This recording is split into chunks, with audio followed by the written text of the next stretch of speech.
Pinot Noir, Burgundy, Clos de Vougeot, vintage 1838. Quite passable. Correct.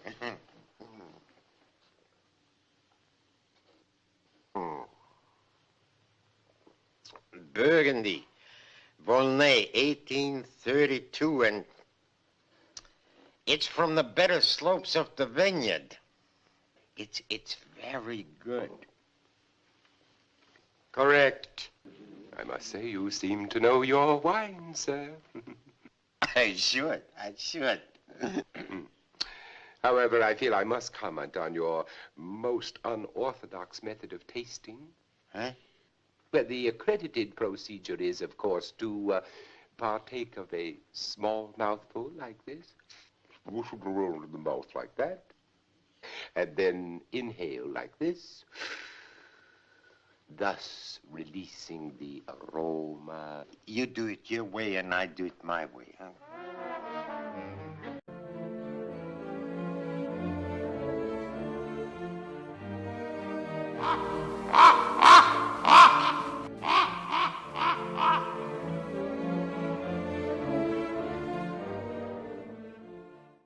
Hello everyone, Adrienne here. So today I am finally going to be doing a video about wine tasting. Now, why wine tasting? Now, first of all, I did get a couple of comments and requests about kind of answering questions about wine and all that, because as someone who grew up in a wine region, I do get quite a few questions about wine tasting and whatnot. So specifically, in one of my absinthe videos, I got a question from Drave the Raven Lord on that particular video, kind of asking where to start when it comes to wine tasting, what kind of wines to avoid, which ones to kind of gear toward. Now, basically what I'm going to be doing in this video is kind of going through the lines of the different kinds of wines that are out there. Of course, I am going to be excluding rosés because I could not find a smaller bottle of rosé at Costco, because that's usually where I get my wine because it's a lot cheaper. Yeah. And there actually is a wide variety of wine at Costco. So if you do have a Costco near you, that is an awesome place to get very high quality wine at a low price. So highly recommended. So first I'm going to be going through the different kinds of glasses that you're going to be using for drinking wine. And you're probably asking, what kind of difference does it make? It actually makes a great deal of difference as far as different kinds of wine that you're going to be tasting, what kind of body do they have, what kind of flavor do they have. So yes, it really does affect the way that it rests on the palate. So I'm basically going to be going from light wines to dark, and I'll start with the glasses. So you probably are noticing the branding here, but this is Rattlesnake Hills Wine Trail Yakima Valley wine glass. Rattlesnake Hills is an event that's held about once or twice a year in the Central Washington wine region, where a lot of people go on wine tours and check out the different wineries, and it's really cool. I have such a blast whenever I go. As a matter of fact, I'm hoping that Kenny and I can go to the Spring Barrel tasting this year, which is another big wine event in Central Washington. Anyway, I might actually vlog it next time I go, so keep that in mind.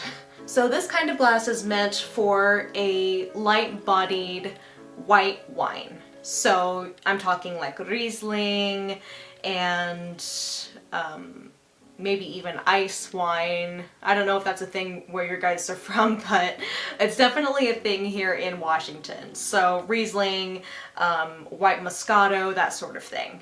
So as you can see, it has kind of a narrow bowl, sort of, and it has a narrow sort of opening at the top. So that kind of serves to, for one thing, keep the wine cool, because white wines are typically served chilled. Almost always. On very, very rare occasions are they actually served at room temperature, which, ew, tastes like piss. I don't even like white wines anyway. I gravitate more toward sweet reds, dry reds, and full-blown freaking darks. So I'll show you what I mean when we get further down the list here. So this is pretty much a standard wine glass. You can pretty much drink any type of wine that you want in this particular kind of glass, but for the purpose of today's video, with the 5 different wines that I'm going to be showing you, this is more for the purpose of a fuller-bodied white wine, such as a Pinot Grigio, or Pinot Gris in French, or a Chardonnay. So, funny thing I actually read in this wine textbook that my parents got me at a bazaar that is held locally around here. A Chardonnay is basically a red wine masquerading as a white. And it's true, as far as white wine goes, Chardonnays are the driest of the bunch and the most full-bodied. Now, one thing about the kind of wines that I kind of got introduced to when it came to wine tasting, as a youngster, I would share glasses of wine with my parents, and I would kind of get acquainted with the different wines so that by the time I hit drinking age, I kind of knew what my preferences would be. So I really got accustomed to the body and the taste of a Chardonnay, because that's mostly what my parents like to drink. My dad likes rosés, but occasionally he'll drink Chardonnay. So I got accustomed to Chardonnays, and because I was accustomed to the full body and the dry finish of a Chardonnay, I was pretty much accustomed to full body and dry flavor, so I gravitated more toward a full-bodied like Merlot or Cabernet Sauvignon or darker wines, things like that, because those are very dry and they're very full-bodied and they're delicious. This is a standard kind of wine glass, but for today's purposes, I'm going to be using it for my kind of drier white wine that I'm going to be showing you. Now, this next one I'm going to be showing you is specifically a Burgundy glass or Pinot Noir glass. So with a Burgundy glass, you will notice that it has a very wide bowl, and there's a specific purpose for this. Now, so when it comes to Burgundy style wines, you're talking red but fruity. Red and sweet and fruity is what you're talking about with Burgundy type of wines. Now you're talking French wines like Burgundy, Beaujolais, Pinot Noir, that sort of thing, and Italian reds, Italian sweet reds specifically, like Rosso Dolce, and sometimes you can even get away with using this type of glass for a Chianti, which is kind of a spicier, spicy sweet kind of Italian red. Now the purpose for this particular type of wine glass is to direct the wine to the very tip of the tongue. Now, when it comes to sweet wines, you're going to want to bring it to the area of the tongue that is going to focus on sweetness, in which case is the tip of the tongue. So that is the part of the tongue that will taste sweet flavors. So that's what this particular kind of wine glass is for. Now, the last sort of wine glass I'm going to be showing you guys for today's video is going to be a Bordeaux glass. Now, Bordeaux is a specific region in France where they make very dry, bold, very flavorful, deep red wines. So we're talking like, you know, Bordeaux, which is a very dry red, very bold. We're talking Cabernet Sauvignon or Cabernet Sangiovese in Italian, or we're talking about Merlot, we're talking about Malbecs, Syrahs, that sort of thing. And even, like I said, you can even get away with drinking a dark wine with this thing. So it has a lot of purposes. And so what you will notice here is that this glass is very tall, but it also has a bit of a wider bowl at the very bottom, but again, it is tall, it's longer. And the purpose of this kind of wine glass is to direct the wine to the back of the tongue. The back of the tongue, when it comes to tasting wine, is specifically for tasting dry, full-bodied, bold wines, because the back of the tongue is specifically for tasting bitter things. And I don't know what it is with my taste buds. People always judge me for this, but I like things that are bitter and full-bodied and spicy. And people always judge me for that. They're just like, you don't like milk chocolate? And I'm like, no, it's too sweet. So I do have a preference for things that are dry and bold. That's just me though. So now, on to the wines. I swear, this is gonna be really fun for you guys, okay? I promise. And guys, the wines that I'm going to be focusing on today are going to be from the French, Italian, and Washingtonian wine regions, because those are the ones I have the most familiarity and experience with. Sorry, California, but I don't like your wine. Sorry, not sorry. Okay guys, so the first one we're going to be starting with is a Chateau Saint Michel Riesling. So as you can see here, it says Columbia Valley on the label. So anytime you see a label that says Columbia Valley, it means it is from the Washingtonian wine region. Now, the Chateau Saint Michel winery is just outside of Seattle, and they make excellent wine. And if you go to Costco, this wine is going to be about $5.99, so very, very inexpensive for really delicious wine.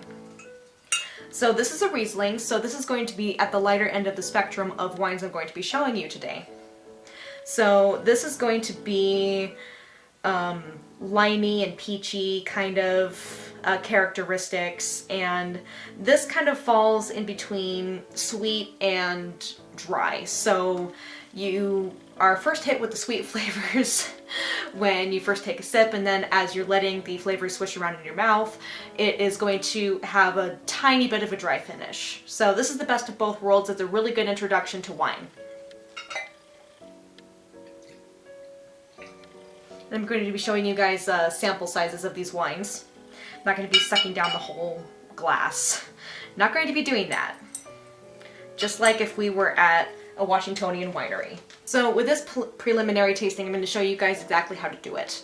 So first of all, since we are dealing with a wine that has to be chilled, avoid touching the bowl of the glass because that's going to cause the glass to warm up the wine, which for a wet wine we do not want.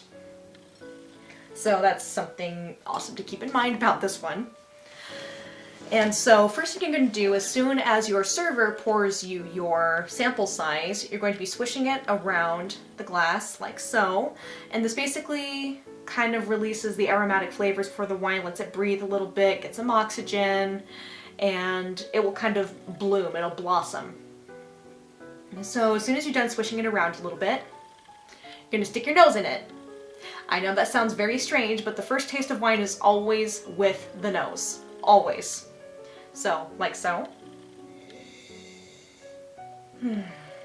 So you can definitely smell the lime and the peach flavors, but it doesn't feel kind of out of place. Now, I'm not much of a peach fan, but because it has such a citrusy kind of flavor with the lime in there, it's not off-putting. And the reason I don't like peach is because, again, it's too freaking sweet. Can't take it, man. Can't take it. So, here we go, guys.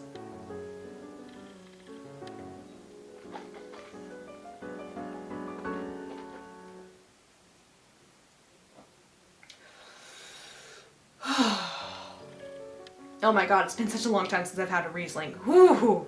Oh god, that is so good. Now, again, this is the best of both worlds as far as sweet and dry is concerned.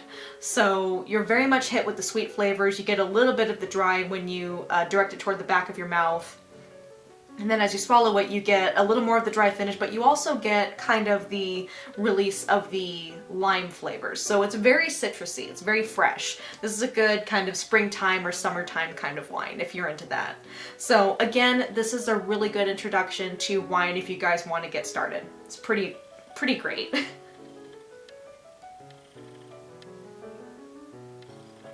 So that's wine number one. Okay guys, so this next one we're going to be doing is called Pinot Grigio, and this is a 2015 Washingtonian Pinot Grigio, or Pinot Gris in French. And so this is an Italian style Washington wine. So Italian inspired, locally produced. It's made in Mattawa, Washington, produced by the Charles Smith family. So this one ought to be interesting. I don't think I've had this particular Pinot Grigio before. So this is going to fall a little more into the category of being more like a Chardonnay and less like a Riesling. So this ought to be good. Again, sample sizes here. I just dropped the cap because I'm so graceful.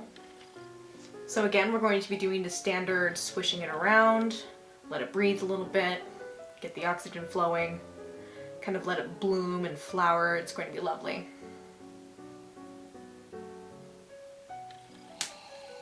Definitely drier.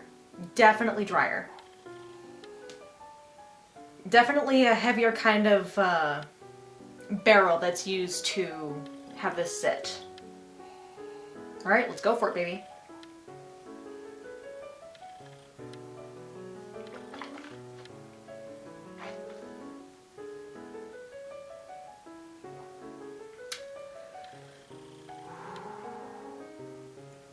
definitely drier. So if you were to close your eyes while drinking this, you would think that this was a kind of a midway between a sweet red wine and a dry red wine. And so while it is still light, it is very, very dry. And this is really good for like fish or chicken. It really doesn't matter like what kind of wine that you serve with dinner. It just really depends on what your wine preference is. But I know that a lot of people will plan different bottles of wine for different dishes and whatnot. So when it comes to a Pinot Grigio, it's going to be a very close relative of a Chardonnay, but not quite so heavy. And so it's dry, it's wonderful, it's pretty versatile, it's served chilled. You guys are gonna like it. So after you kind of get used to the flavor of a Riesling, you're going to want to move on to either a Pinot Grigio, or you're going to be wanting to move on to a Chardonnay to kind of get used to a fuller bodied wine. And so, like I said, guys, I'm not going to be talking about any kind of rosé wines because there just wasn't room in this kind of presentation for it. But rosés are a really good transition point between dry whites and sweet reds. So in the event that you are finally used to the taste of a dry white wine, then you're going to be wanting to move on to a rosé or a pink wine. So like a white Zinfandel, or you're going to be wanting to focus on possibly a red Muscat or a Roscato or something like that. Alright guys, so this next one we're going to be focusing on is going to be a Rosso Dolce. And Rosso Dolce in Italian means sweet red. So this is Kenny's particular favorite. He has a bit of a sweet tooth when it comes to wine. Like with everything else, he likes spicy and savory and flavorful kind of stuff. He doesn't have much of a sweet tooth, but when it comes to wine, he definitely has a preference for sweet reds. So this particular brand of Rosso Dolce I've not tried before, but it was on clearance at one of our local grocery stores called Fred Meyer. I think they're a Northwest-based company or chain or something. I'm not sure. But they have a really nice wine selection, which makes me very happy. That totally didn't sound like I'm an alcoholic at all. Sorry. Okay, so this one is going to be having like juicy cherries, raspberries, and watermelon.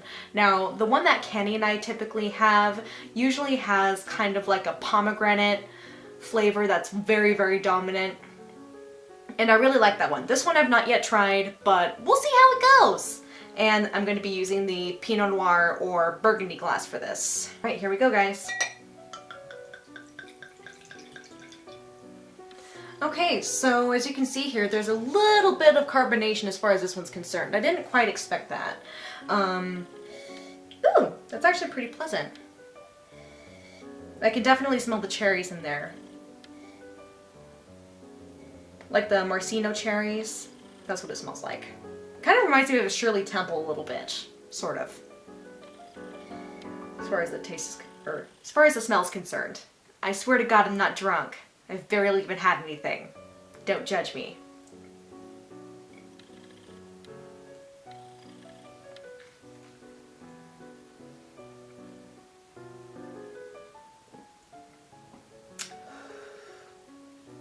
That one's a little sweeter than I'm used to. It's not quite as tart as the Rosso Dolces that Kenny and I typically have because, like I said, those have a heavier flavor of pomegranate that are present in the profile. This one is very sweet.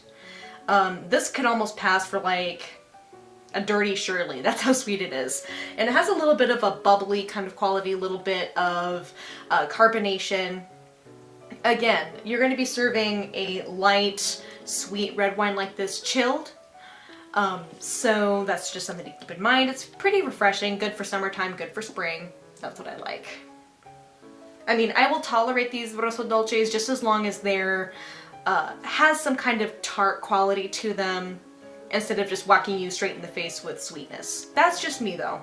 Because again, guys, like I said, I much prefer dry, bold, flavorful reds than I do sweet reds. I will definitely enjoy a sweet red over a white, but I will overall prefer a dry red. Alright guys, we are almost at the end of our wine tasting journey. This is gonna be fun. Alright, so this is one of my favorite inexpensive wines to have. It is a 2 vines Merlot-Cabernet. So this is a combination of a Merlot and a Cabernet Sauvignon, or Sangiovese in Italian. So this one is going to be dry, gonna be flavorful, gonna be fruity. So this is not a wine for the faint of heart if you're still not quite used to the flavor of a sweet red yet, or not quite used to the flavor of, say, possibly, you know, a Chardonnay or Pinot Grigio. And so you'll notice here that this has a special kind of top. Now, this is a spill-proof kind of wine topper that you can use in place of a cork, and it's really nice because it will prevent the sediment that settles at the bottom of a dry red wine from going into your glass, because no one likes chunks of cork and crystallized wine in their glass. No one likes that.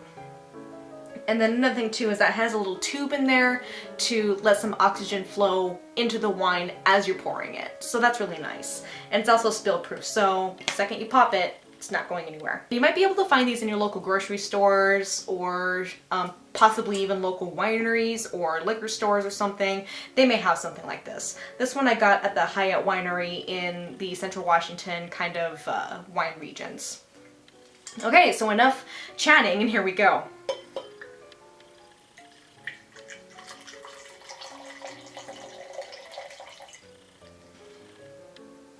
Okay, so as you can see, that has a very deep red wine flavor, and it's probably bubbly right now because of the little tube in the wine topper that I have there, so that's probably why it's bubbly.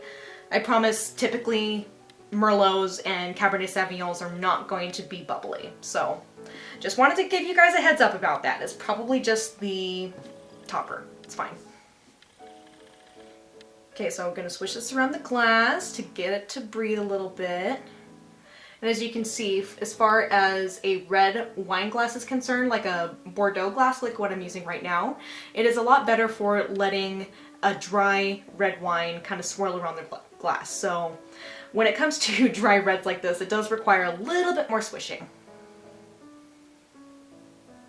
Alright, I think we just about have it. It's very dark.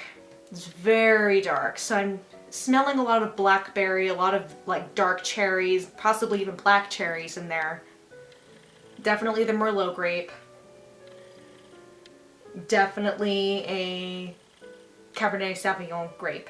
Now, as far as how a Merlot and a Cabernet Sauvignon compare, while they are both dark, rich kind of wine grapes that have a lot of flavor and will, you know, produce a type of glass of wine like this, the Cabernet Sauvignon, in my experience, is a little bit lighter than a Merlot. So in a combination like this, you kind of get the best of both worlds. You have a kind of nice middle ground. Another thing that I find hilarious about Washingtonian wine, I sent a bottle of Merlot from Chateau Saint Michel to Angela Benedict, and she very much enjoyed it. She was nuts about it. She loved it, and her husband loved it too. And what was hilarious is that she went for a bottle of Yellowtail Merlot, or Cabernet, I forget which one it was, and she said it was so vinegary by comparison. Now, the magical thing about Washingtonian Merlot is that it's really what put Washington State on the wine map. Now, the reason for that is because Washingtonian Merlot has the full body of an old world wine, but the fruitiness of a new world wine. And it's kind of along the same parallels as the French and Italian wine regions, so it kind of has the same sort of quality, but it's also different. Another thing too is that Washington has volcanic soil because there are 5 active volcanoes here. And I don't think the president knows. And so the volcanic soil is very rich, and it will produce wine grapes that are very full and bold in flavor. Alright, enough chatting, here we go. I'm sorry, I just get really excited about Merlot, don't judge me.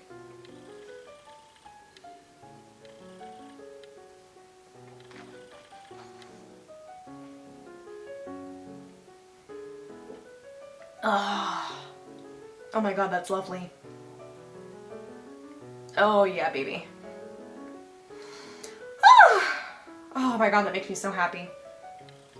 So as you guys can see, Merlot is my favorite. It's dry, it's bold, it's fruity, and just like whacks you in the face with beautiful darkness. And that's what I love.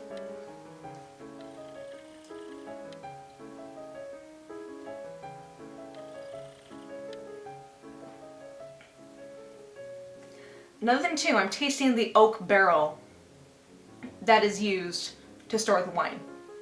And it's delicious. Now, Merlots, when it comes to serving a Merlot, never, ever, ever, ever, ever, ever, ever, ever, ever serve it cold.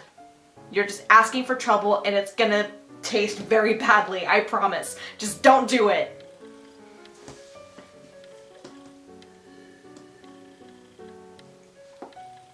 Not gonna let Merlot go to waste, baby.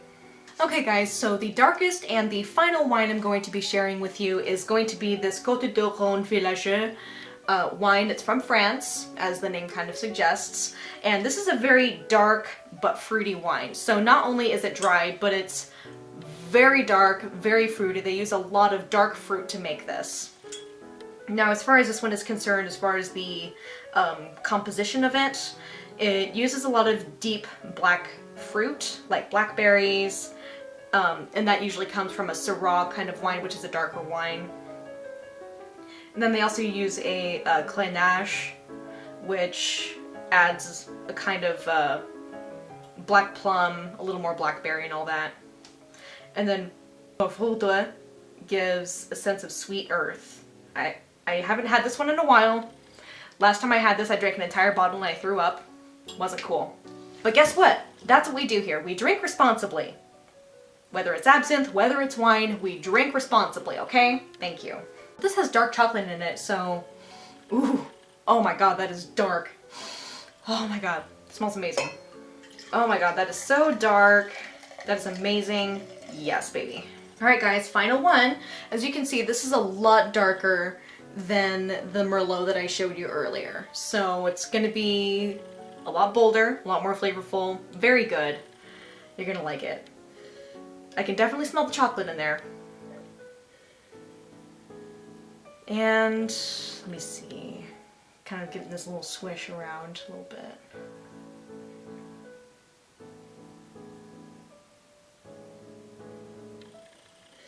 Oh yeah, I can smell the fruit a lot more now. A lot more of the blackberry. Alright, here we go, baby.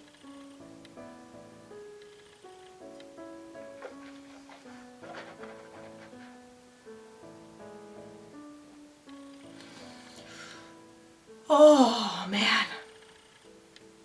Oh man, that is so tart. It is dark and tart and it's awesome.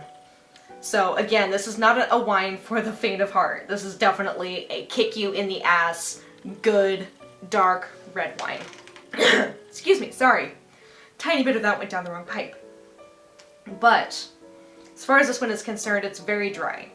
So if you're a person who likes dry, tart fruit, this is definitely for you. This is a dream come true. And especially if you like dark chocolate. If you really like dark chocolate and you like tart, dark fruit, this is definitely for you. Yeah, the Syrah definitely hits you in the face first. I don't mind it. Again, this is a little bit darker than what I would typically drink, but I still love it. Oh god, that just smells so delicious, oh my god.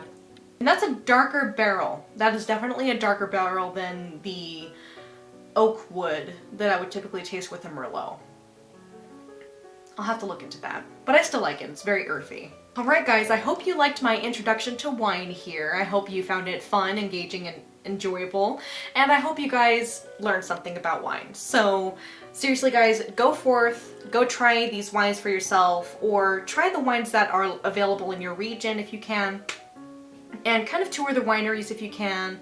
You know, get a real feeling as far as that's concerned. Now, if you go to a winery, then the people who are manning the tasting counter are going to know a lot about the different kinds of wine that going to have available. And if you kind of describe what your taste is as far as wine is concerned with them, then they will be more than happy to find something that will suit your taste, and maybe they can introduce you to something that you've probably not tried before that you end up loving. So guys, I hope you enjoyed this, and drink responsibly. I will see you guys later. Bye!